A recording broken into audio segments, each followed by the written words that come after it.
Idris Harlan was 38 years old, and for most of his adult life, he believed one simple thing. If a man works hard enough and stays honest enough, life eventually pays him back in kind. He had built that belief the way he built everything else. One long shift at a time, one job site at a time, one paycheck folded quietly into savings nobody else knew existed.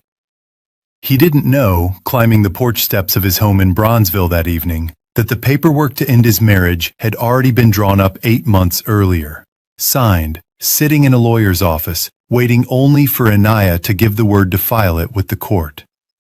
He didn't know that the man standing in his living room, the one he'd once introduced to his own grandmother as like a little brother, had been quietly pulling money out of an account that still carried Idris's name. $58,000, moved in small pieces over 14 months, so nothing would ever look like enough to notice. What Idris did know in that first frozen second was this. His wife, Anaya, stood in front of the hallway mirror in the wine-red silk dress she only wore for nights that mattered. And Jet Langston, his own assistant at Harlan Development Group, had a hand resting easy on her waist. The kind of easy that only comes from practice. Before we get into what happens next, and how one careless voice memo, recorded almost 2 years earlier and forgotten in a cloud backup, is about to undo everything Anaya believes she's already won, you should know something about this story. It isn't really about a man getting revenge. It's about a man who had already quietly built the ground beneath his own 2 feet, long before anyone thought to test whether it would hold. It had been a 14-hour day. Idris spent it on a mixed-use site in the Loop, the kind of job that starts before sunrise and doesn't let a man sit down until the concrete trucks are gone and the last permit inspector has signed off. He could have handed oversight of that site to a foreman years ago. He owned enough of the company by then that nobody would have blinked. But Idris had never once managed to make himself stop showing up in person. His hands still carried the gray dust of it. His t-shirt still smelled faintly of diesel and rebar oil. He'd driven home the long way, down Michigan Avenue and then west, past the barber shop on 47th Street, where he'd gotten his first real haircut at 9 years old, past the church on King Drive, where he and Anaya had been married 10 Junes ago, back when neither of them had 2 nickels to rub together, and it hadn't mattered one bit. The porch light was on when he pulled into the driveway. That wasn't unusual. Anaya often left it burning, waiting up for him the way she had in the early years, back when their whole life together fit inside a 1-bedroom apartment and a used Honda with a check engine light that never once turned off. He remembered those years fondly, even the hard parts. Maybe especially the hard parts. A man doesn't forget the years that built him. He pushed open the front door, expecting the smell of her cooking, or the low hum of whatever true crime show she liked to leave on for company. Instead, he found the hallway mirror lit gold under the chandelier, and Anaya standing in front of it in that dress, adjusting an earring with the calm concentration of a woman getting ready for a night she'd planned for weeks. Jet stood beside her. Not near her, beside her, the way a man stands next to something he has already decided belongs to him. Anaya turned first. Her eyes moved over Idris slowly, from his dust-streaked work boots up to his tired face, the way a person studies a piece of furniture they've already agreed to give away. Idris? Her voice was even, almost bored, the way you'd correct a child for the 3rd time in one afternoon. You're really something, standing there like that. Stay home tonight. Don't embarrass me in front of the board. Jet said nothing. He didn't need to. His hand on her waist said enough for both of them. Idris stood in the doorway a moment longer, still holding his work bag, still carrying the smell of the job site on his skin. He didn't raise his voice. He didn't ask a single question. Something in him had already gone quiet and still, the way water goes still right before it turns to ice. He thought briefly of a wooden chair sitting out in the garage, one he'd built with his own 2 hands 4 years back, when Anaya told him not to waste money on furniture, because we're still poor, Idris. He thought about how he was likely to spend tonight sitting in that very chair, alone, after being asked to leave his own front door. He didn't argue. He nodded once, small and slow, turned, and walked back out through the door he'd just come through minutes earlier. It clicked shut behind him. A small sound, almost nothing at all. But it echoed through him like something far larger. Somewhere down the block, a dog barked twice and went quiet. The porch light stayed on, burning gold over an empty step, lighting up a home that no longer had a place for him inside it. Idris stood alone in his own driveway, in the neighborhood he'd grown up in a marriage he'd spent a decade building brick by brick. And for the first time in years, he had absolutely no idea what came next. What Inaya didn't know, standing in front of that mirror admiring her own reflection, is that the quiet man she'd just dismissed from his own house was about to make one phone call that would change everything neither of them could yet see coming. Stay with this story, because in the next few minutes, Idris Harlan is going to find out exactly how long his wife had been planning this, and just how badly she had underestimated him. Idris didn't go to a hotel. He didn't call a friend to crash with. He drove north along DuSable Lakeshore Drive with no destination in mind, then doubled back and pulled into an empty lot near the Chicago River, not far from the Lake Street Bridge, and sat there with the engine off for almost 2 hours. The city moved around him the way it always did. Barges eased down the river below. The elevated train rattled somewhere behind him on its way toward the loop. None of it touched him. He sat with both hands on the wheel and let the cold settle into the car. And somewhere in that stillness, for the first time all night, he started thinking clearly. He opened his phone, more out of habit than purpose, and scrolled back through an old banking app he hadn't touched in months. That's when he found it. A secondary account, opened years ago under both their names. One he'd genuinely forgotten still existed. Over the past 14 months, more than $58,000 had moved out of it in small, careful transfers. The recipient, every single time, was Jet Langston. The feeling that settled into Idris's chest wasn't anger. Not yet. It was colder than that. A slow, spreading understanding that he'd been quietly robbed, one transfer at a time, by two people who had eaten dinner at his table more times than he could count. He kept scrolling. An old voice memo surfaced next, one Inaya had recorded and sent to her mother almost 2 years earlier, through the same family cloud backup Idris's own phone still synced to automatically. The account they'd set up together years ago to share photos of holidays and cookouts, back before either of them thought to guard it. The message was short, and it landed like a closed fist. Idris is finally building something real. Once it's big enough, I'm leaving. I can't spend my whole life with a man who only knows how to work. 2 years. She had been planning her exit for 2 years, starting the very month his hard work had finally begun to pay off. Idris gripped the wheel until his knuckles went pale. 2 years of birthdays. 2 years of Sunday dinners at his grandmother's table, Inaya passing the collard greens with a smile that he now understood had already been halfway out the door. 2 years of her sitting across from him at their own kitchen table, nodding along to his plans for the future, already knowing she wouldn't be standing in it. He called his grandmother. Anifa Harlan answered on the second ring, the way she always did, like she'd been expecting the call before it ever came through. Idris didn't say much. He didn't need to. "There's a plane waiting at O'Hare," Hanifa said, her voice steady and unhurried, the same voice she'd used to calm him down since he was 7 years old and scared of thunder. "But this decision belongs to you, Idris, not to me." He hung up, let the quiet settle over him for a moment, and his phone rang again almost immediately. Griffin Cole. His best friend since they were both 11 years old, running the same block on the south side, splitting the same dollar of lunch money on weeks when neither family had much extra to spare. "I know you just called your grandmother," Griffin said, his voice low and heavy in a way Idris had never once heard from him in 27 years of friendship. "And I know what Inaya's been planning.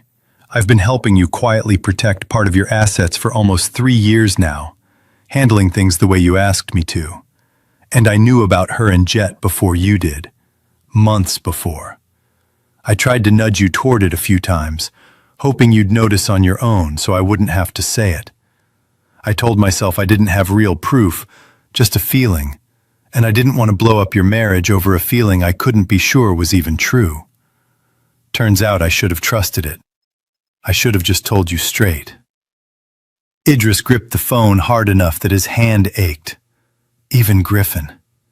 Even the one person he had trusted with everything had known, or at least suspected, and had chosen caution and doubt over telling him the truth. He didn't yell. He couldn't find the anger in him, not yet. He only asked, quietly, "How long, Griffin? All the way down to the truth. How long have you known?" Griffin's answer came slow and reluctant. "Almost a year and a half." Idris ended the call without another word and sat with the silence of the car for a long while, watching his own breath fog faintly against the windshield. He kept digging after that, because some part of him needed the whole truth now, all at once. He found the paperwork itself, saved as a draft in an email folder he rarely checked. A divorce petition, prepared and signed 8 months earlier, sitting ready with Inaya's attorney, never yet filed with the Cook County Circuit Court. Inaya hadn't been planning to leave. She had already decided to leave, in writing, and was simply waiting until she and Jet had secured enough of the company's assets to walk away comfortable. Idris thought back over everything he'd given up without a single complaint. The Houston contract he'd turned down 3 years ago, worth more than he'd made in the 2 years before it combined, because Inaya cried at the kitchen table and said she didn't want to be far from her family. The overnight shifts he'd picked up quietly for 8 straight months to cover her mother's diabetes treatment. Treatment Inaya had told everyone, including her own mother, she was paying for herself. Every one of those sacrifices now sat in his memory like evidence in a case he hadn't known he was building. What Inaya had never known, because Idris had never seen a reason to mention it, was that a piece of Harlan Development Group had never belonged to the marriage at all. Years before he'd ever met her, Hanifa had quietly placed a founding stake in a family trust in his name, a quiet Harlan habit going back 3 generations, long before anybody's wedding day. Whatever Inaya walked away with in the divorce would come from what the two of them had built together during their 10 years as husband and wife. Substantial in its own right, and exactly what Jet's investors were counting on. But the piece Griffin was about to introduce to a ballroom full of strangers had never been hers to divide. One more discovery waited for him before the night was through. A message thread between Jet and a small group of outside investors, forwarded by mistake just weeks earlier to a shared company drive Idris still had access to. They were preparing to move on Harlan Development Group the moment the divorce was finalized, using whatever marital shares Inaya walked away with to force Idris out of the very company he'd built with his own 2 hands, starting from a single job site 15 years earlier. It wasn't just a broken marriage anymore. It was a plan, assembled carefully over years, to take everything Idris had spent his adult life constructing, his money, his company, and eventually, the story of who he was. Idris sat in that empty lot by the river until the sky over Lake Michigan began to lighten faintly at the edges. He wasn't angry anymore, not in the reckless way that makes a man do something he'll regret. What settled into him instead was something quieter and far more dangerous to the people who had underestimated him. Clarity. He knew exactly what Inaya and Jet had done. He knew exactly what neither of them realized he still had.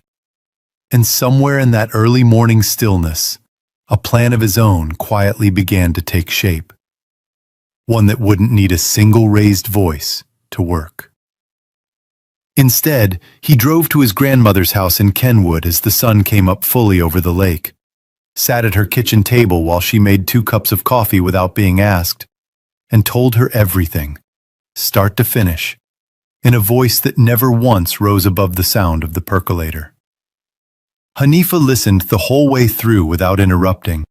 When he finished, she only said, "Your granddaddy used to tell me, the loudest man in the room is rarely the most dangerous one in it." Idris held on to that the rest of the day. There was one gala left on the calendar that season, the biggest one of the year, the kind neither Inaya nor Jet would ever dare to miss. Idris picked up his phone one last time and sent a single text to Griffin. "I need you to introduce me at the gala Friday night." He didn't explain why. He didn't have to. What Inaya had built her entire plan around was a simple, dangerous assumption, that the quiet man she'd married would stay quiet forever, and never once notice what was slipping out from under him.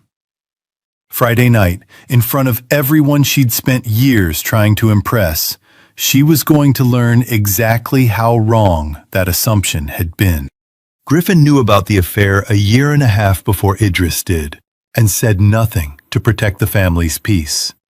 Comment Team Griffin if you think loyalty sometimes means staying quiet.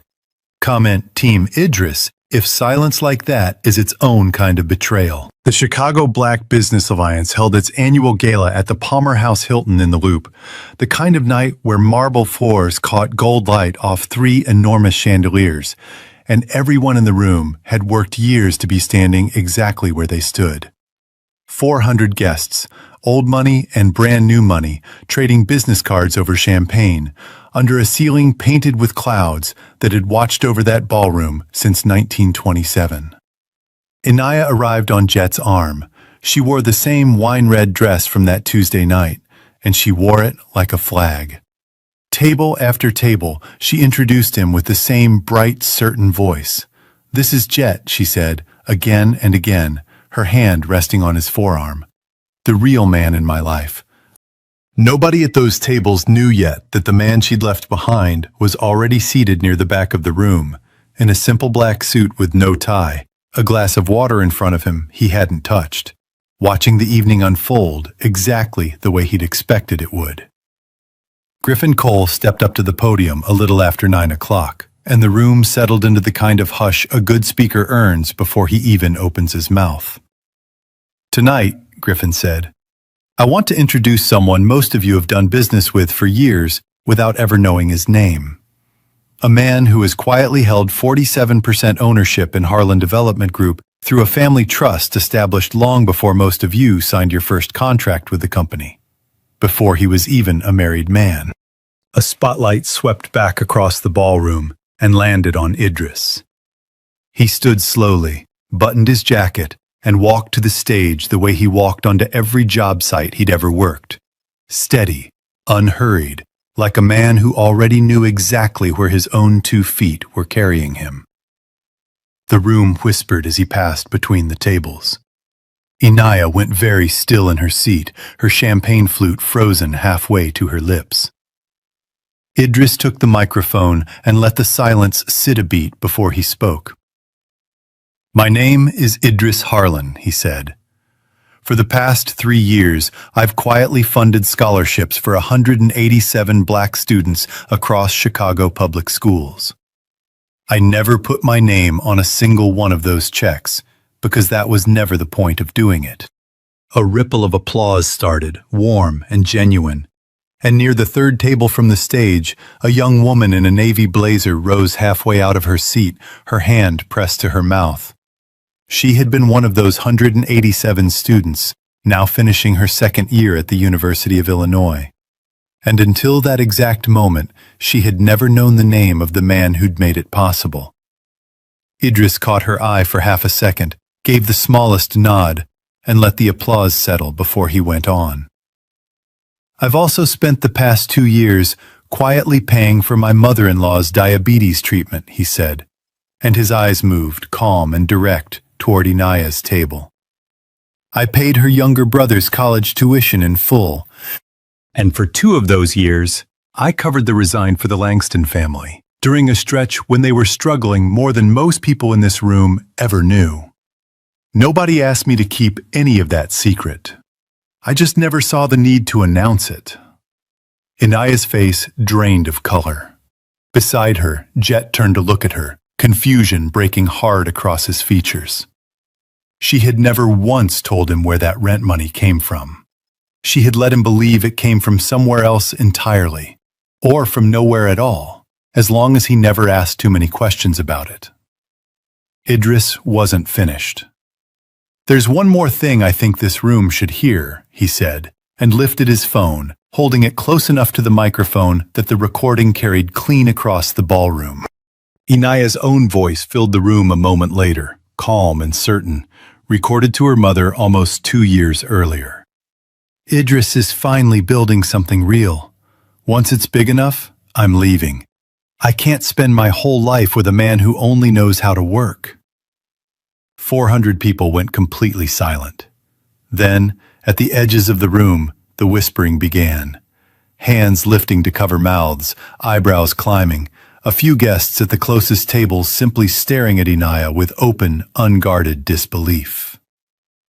Inaya hadn't built this exit out of cruelty. She'd built it out of an old, private fear that had nothing to do with Idris at all. The fear of ending up like her own mother, dependent and overlooked, waiting on a man who never quite arrived. What she actually wanted wasn't Jet. It was proof that she would never again be the woman standing in someone else's shadow. The tragedy was that chasing that proof had turned her into exactly the kind of person she'd always been afraid of becoming. Jet leaned toward her, his voice low, but not nearly low enough. "You've been paying my family's rent this whole time? Why didn't you ever tell me any of this?" Inaya didn't answer him. She couldn't. Her carefully built evening was coming apart in real time, in front of every single person whose respect she had spent years cultivating. One dinner party and one donation at a time. She stood up fast enough that her chair scraped hard against the marble floor. "Idris, don't do this," she said, her voice climbing, losing all the polish it had carried through the entire evening. "Everything you have because I stood beside you through the hard years." Idris looked at her from the stage, steady, without a single trace of anger in his voice. "Do you remember 3 years ago, when your mother needed surgery, and you told everyone, including me, that you had it handled?" He said. "You never once asked me where that $40,000 payment actually came from. I did ask myself that question plenty of times, but you never did. Some part of you already knew you wouldn't like the answer." Inaya opened her mouth and found nothing left inside it. Jet was staring at her now, not with affection, but with the particular suspicion of a man realizing he might be standing beside someone he never actually knew at all. Then Jet made his own mistake, whispering to her in a voice that carried further than he intended. "Did you reach out to those outside investors without telling me first?" A few heads at the nearest tables turned sharply toward them. Inaya's eyes went wide with panic. That was the second secret to come apart in front of the room in under 5 minutes, and there was no version of this evening left worth salvaging. Griffin, who had stepped back near the edge of the stage but hadn't yet returned to his seat, watched it all unfold with the tired, steady look of a man who had carried a secret for a year and a half and was finally allowed to set it down. He caught Idris's eye once, a small nod passing between them, an apology and a thank you both at once that didn't need a single word. Somewhere near the bar, a table of investors Idris recognized from a dozen closed-door meetings over the years had gone quiet mid-conversation, watching Jet with a new and unflattering kind of attention.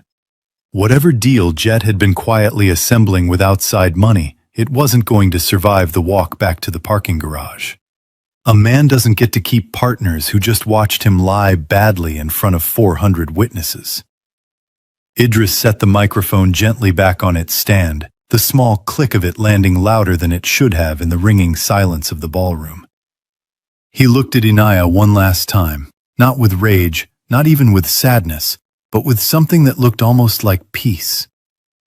"You won," he said quietly. "You always thought this was a game you needed to win, but I stopped playing it a long time ago."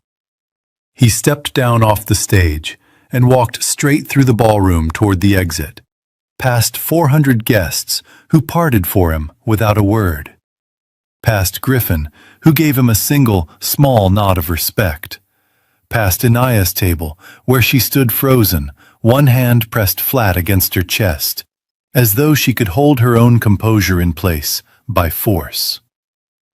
Behind him, the whispering had already turned into something else entirely. The low, unmistakable sound of a reputation carefully built over years, unraveling in real time, in front of the exact people it had been built for. The doorman at the Palmer house held the heavy brass and glass door open without a word, the way doormen do when they can sense a night has just turned into something people will talk about for years. Cold October air met Idris on the sidewalk of Monroe Street, sharp enough to clear his head, and for the first time since he'd walked into his own living room 3 days earlier, he breathed easy. Idris didn't look back once. He had one more stop to make that night, and it was already waiting for him out at O'Hare. Idris drove the 15 minutes out to O'Hare with the windows cracked, letting the cold air do the work his mind had been trying to do all night. Chicago slid past him in streetlight and silence, the skyline shrinking in his rearview mirror, then the flat stretch of expressway that always felt at that hour like driving off the edge of the city entirely. At the private aviation terminal, a Gulfstream G650 sat waiting on the tarmac, its white fuselage catching the runway lights, the Harlan family crest painted small and dignified near the tail. The cabin door stood open. Warm light spilled out onto the wet pavement below the stairs. Hanifa Harlan stood at the top of those stairs in a deep purple caftan, one hand resting on the cane she'd carried every day since her hip surgery 6 years earlier, though everyone in the family knew she barely needed it anymore.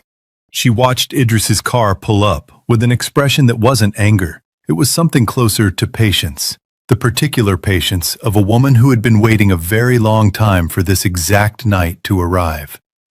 Idris climbed out of the car and walked toward the stairs slowly, in no hurry now that the hardest part of the night was already behind him. Hanifa came down 2 steps to meet him halfway, close enough that only he could hear her. "Griffin called me the morning you asked him to introduce you," she admitted, a small, private smile pulling at the corner of her mouth. "Had a live stream link in my email within the hour. I've been sitting in that terminal lounge all evening with my tablet, watching every minute of it." "And?" Idris asked. "And I'm glad I came dressed for standing on tarmac instead of sitting through another gala," Hanifa said, gesturing at the plain travel coat she wore over her caftan. Her eyes were bright, but her voice stayed level, the same steady voice that had talked him through every hard year of his life without once raising in volume. "Your mother would have been proud of how you handled that room tonight. Not because you humiliated anybody, because you didn't need to raise your voice to be heard." Idris had barely absorbed that when he heard heels striking pavement behind him, fast and uneven. Inaya. She'd left the Palmer house only minutes behind him, and she'd known exactly which terminal to head for. Signature Flight Support was the same private aviation building the Harlan family had used for a decade of holiday trips, and she'd pushed her car hard down the Kennedy Expressway to catch him before the wheels left the ground. She was still in the wine-red dress, her hair coming loose from its careful pins, mascara smudged in 2 dark lines beneath her eyes. Jet trailed several steps behind her, hands in his pockets, not daring to come any closer. Hanifa looked past Idris, directly at Inaya, and spoke in a voice clear enough to carry across the tarmac. "Inaya, you divorced my grandson because you thought he was still poor.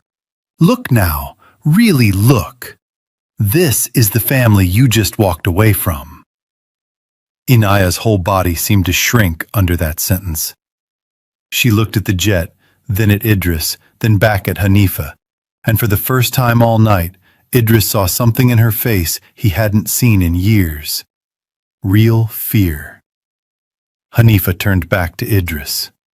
"Do you want to get on this plane?" Idris allowed himself the smallest smile. "I'm getting on," he said. "But I want you to know something first, Grandma. This jet wasn't sent here to rescue me. It's a test. You wanted to see whether I'd defend the Harlan name in public, in front of everybody, or whether I'd stay quiet and let it slide the way I usually do." Hanifa studied her grandson for a long moment, the runway lights catching the silver in her hair. And then she nodded slowly, the way a teacher nods at a student who has finally arrived at the right answer on his own. "You really are my grandson," she said. That was when Inaya rushed forward and caught Idris's hand in both of hers. Her voice broke on the first word. "Idris, I'm so sorry. I'm pregnant. It's Jet's. But I still love you. Please, we can start over. I'll change, I swear I will." Idris looked down at her hands wrapped around his, and then at her face, streaked and desperate under the tarmac lights. He felt no anger rise up in him. No pity either. Only a tiredness that had been building for months, finally settling somewhere he could set it down for good. He gently pulled his hand free. "You don't have to keep lying to me anymore, Inaya," he said quietly. "You already won, back at that gala. I hope it was everything you wanted. But I told you then, and I'm telling you now. I stopped playing this game a long time ago." Some part of Idris still loved the woman standing in front of him, that much was true, and he didn't pretend otherwise. But in the 3 days since she'd called him boring in his own living room, he'd learned something he couldn't unlearn. Love without honesty is just a slower way of losing yourself. He wasn't refusing her out of anger or revenge. He was refusing her because going back now would mean giving up everything he'd just relearned about his own worth. Inaya stood there frozen, as though the words had physically knocked the air out of her. "Idris, please," she tried again, her voice cracking further. 10 years. Doesn't 10 years mean anything to you?" "It means everything to me," Idris said, and for the first time that night, something almost gentle crept into his voice. "That's exactly why I'm not going to spend the next 10 pretending I didn't hear that recording, or see those bank transfers, or read what you told your mother 2 years ago. I loved you enough to give you the truth instead of a performance. I'd hope, somewhere in you, you'd want the same thing back." Jet finally spoke, quiet and useless, from several feet away. "Inaya, maybe we should just go." She didn't even turn to look at him. Behind her, Jet turned his own face away instead, unable to meet anyone's eyes, understanding without needing to be told that he'd just watched her lose the last real chance she had to fix any of this, and that whatever future the two of them had been building together had likely gone down with it. Idris climbed the stairs without another word. At the top, Hanifa touched his shoulder once, briefly, the way she had every night of his childhood before bed. Then she turned and disappeared into the cabin ahead of him. Idris paused in the doorway and looked back one final time. Inaya still stood on the tarmac below, alone under the harsh airport floodlights, her arms wrapped around herself against the cold. Jet had drifted several feet away from her, already checking his phone, already halfway toward whatever came next for him, and nowhere near her side. For the first time since Idris had known her, Inaya looked small. The cabin door swung shut with a heavy, final sound. Not loud, but absolute. The kind of sound a chapter makes when it closes for good. Through the small oval window, as the jet began its slow taxi toward the runway, Idris watched the terminal lights shrink and blur. Somewhere down there, under one of them, Inaya was still standing exactly where he'd left her. He settled back into the leather seat across from his grandmother, who was already pouring 2 small glasses of sweet tea from a thermos she never traveled without, gala or no gala. "You did the hard part already," Hanifa said, handing him a glass. "Everything from here forward is just living." Idris looked out the window one more time as the runway lights began to blur into streaks beneath the wing. Chicago spreading out gold and endless below them. The lake a dark, quiet line at the edge of it all. He thought about the version of himself who had climbed his own porch steps 3 nights ago, tired and covered in concrete dust, believing his whole life was still exactly where he'd left it that morning. That man was gone now. In his place sat someone lighter. Someone who had just watched the last piece of an old life fall away, without needing to raise his voice even once. "You know," Hanifa said, settling into the seat across from him as the wheels left the tarmac, "your grandfather always used to say a man reveals his whole character in the 5 minutes right after he's been wronged.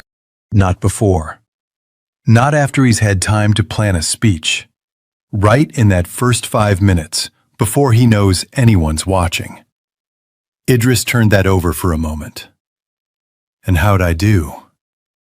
"You didn't raise your voice once tonight," Hanifa said. "Not in that ballroom, not on this tarmac. That's not something I taught you how to do, Idris.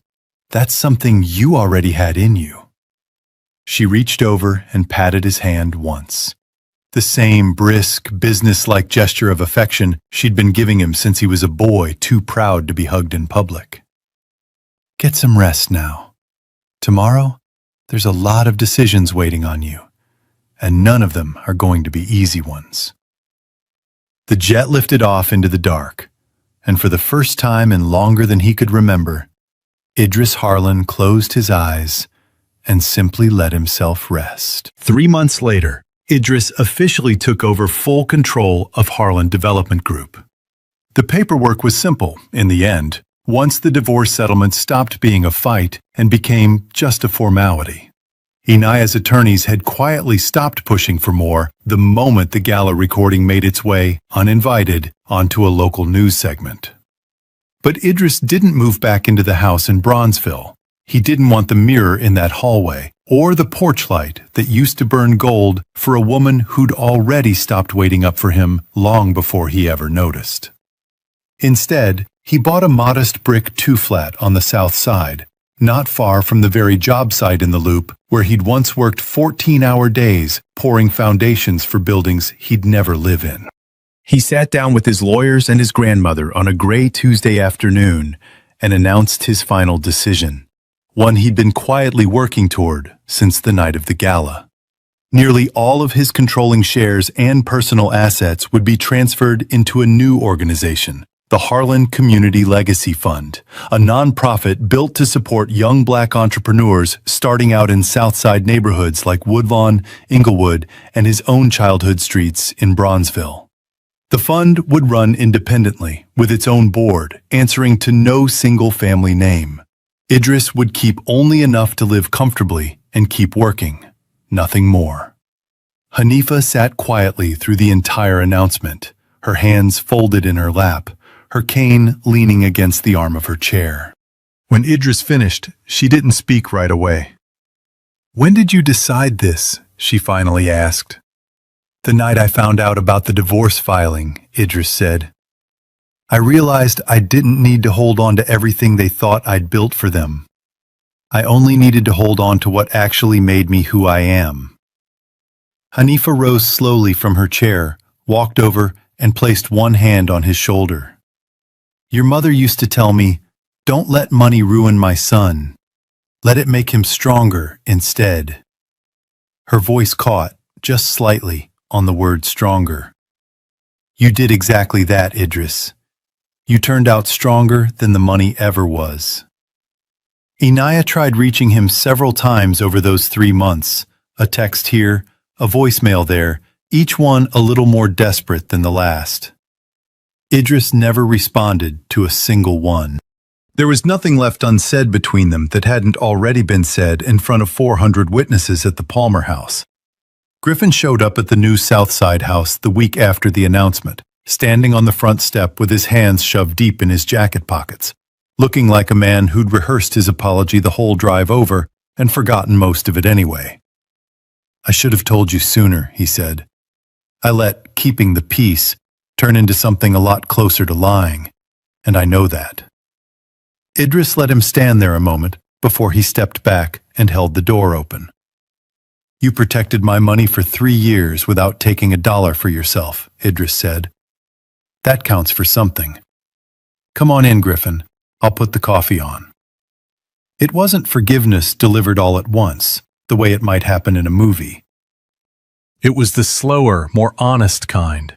The kind that gets rebuilt one Tuesday coffee at a time. Jet fared worse.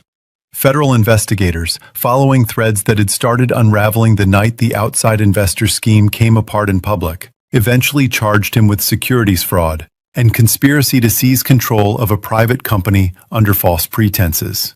His name showed up in the Chicago Tribune's business section 3 separate times that autumn, each headline a little smaller than the last, the way a man's relevance tends to shrink once the scheme behind it collapses. One evening in late November, Idris stood alone on the rooftop deck of the new Harlan Development Group offices in the Loop, looking out over a city he'd spent his whole life either building or watching get built. The lake stretched dark and endless to the east. Streetlights strung themselves out in every direction below him, a whole grid of ordinary lives moving through ordinary evenings, the way his own life had moved for 38 years before any of this happened. He thought back over everything. The years of quiet sacrifice nobody had noticed. The recording he'd carried in his pocket for 2 days before he ever played it out loud. The moment Inaya's face had gone pale under the ballroom lights. The tarmac at O'Hare glowing under floodlights while she stood there alone. He waited for the anger to come, the way it sometimes still did late at night.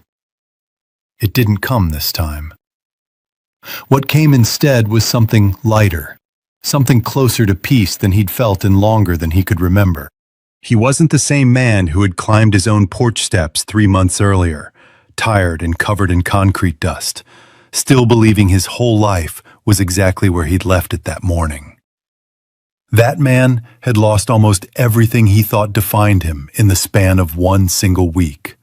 A marriage, a friend's easy trust, the comfortable assumption that loyalty runs in both directions simply because you've given it freely for 10 years. But somewhere in that same week, Idris had also found something he hadn't known he was missing. The plain, quiet relief of no longer needing anyone else's permission to know his own worth. He didn't need Inaya's love to prove he was worth loving. He didn't need Jet's respect to know what he'd built was real. He didn't even need his grandmother's approval, though he was grateful, always, to have it. He had only ever needed to keep being exactly who he already was. Down below, the city kept moving, the way cities do, indifferent to any one person's private reckoning. Idris pulled his jacket tighter against the November wind, took one more long look at the skyline he'd helped raise floor by floor, and turned back toward the elevator, ready for whatever the fund's first real project would require of him in the morning. These days, Idris spends most of his mornings in a small office on the ground floor of his Southside 2-flat, the modest headquarters of the Harlan Community Legacy Fund. There's no marble here, no chandeliers, no gilded mirrors. There's a second-hand desk, a coffee maker that takes its time, and a corkboard slowly filling up with photographs of young business owners the fund has helped get off the ground. A bakery on 63rd Street, a small construction outfit run by 2 brothers barely out of their 20s, a bookstore that had been boarded up for 6 years before somebody finally believed it was worth reopening. On his desk sits an old photograph, one he hasn't been able to throw away, though he's tried twice. It shows Idris and Inaya 5 years back, standing in front of their very first apartment in Bronzeville, Both of them younger, both of them laughing at something the camera never caught. He looks at it for a long moment most mornings. Today, he reaches over and gently sets it face down, not out of anger, out of the simple, practical understanding that some chapters are meant to be closed quietly, without ceremony, the same way you'd turn off a lamp in a room you're finished sitting in. He steps out onto the front porch as the Chicago sky starts turning that particular shade of orange it only wears in early evening, the kind of light that makes even a plain brick street on the south side look like something worth painting.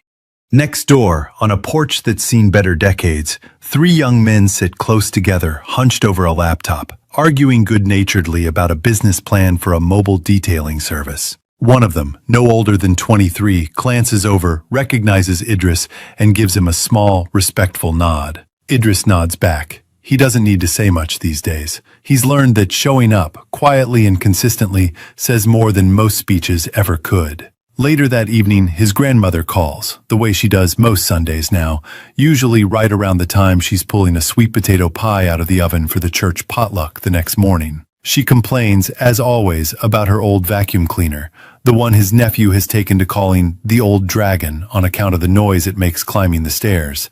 And Idris laughs harder than the joke probably deserves, mostly because it's good, plain, ordinary laughter, the kind he'd nearly forgotten how much he missed.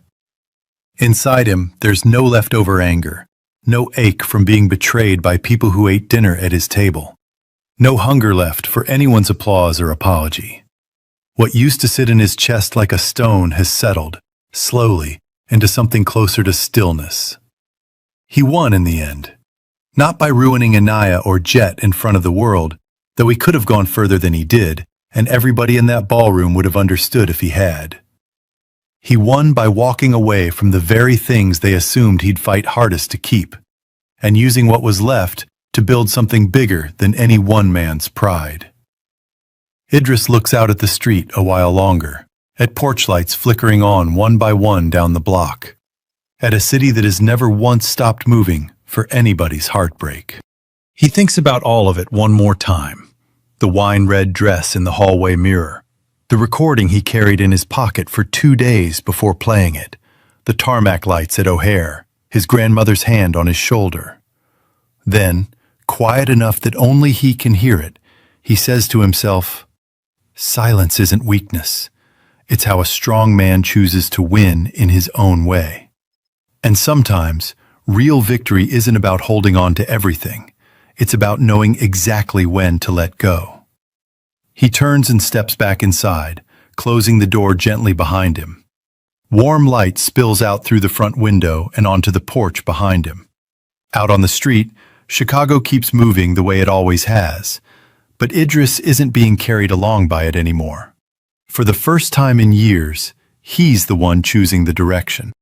This story reminds us that dignity was never about staying silent forever. It's about knowing exactly when your silence has finished its work and when it's time to speak. If you're widowed, or if a marriage of decades ended in a way you never chose, here's something more useful than being told to stay strong. Tonight, before you turn off the kitchen light, pull out whatever notebook is closest, even the spiral one from the drugstore, and write down one thing you did right this week. Just one. Do that every night for a month before you decide what the rest of your life is worth. If Sunday afternoons have gone quiet, call the grandchild who still picks up on the second ring and ask them to come learn the one recipe nobody else in the family has bothered to write down. Let them get flour on the counter. Let them keep the card afterward. And if you're the one who already suspects someone in your life isn't telling you everything, don't wait for a gala or a jet on a runway to find out. Start a plain folder. Write down dates and amounts as you notice them. Call your own attorney before you sign anything, not after. Real strength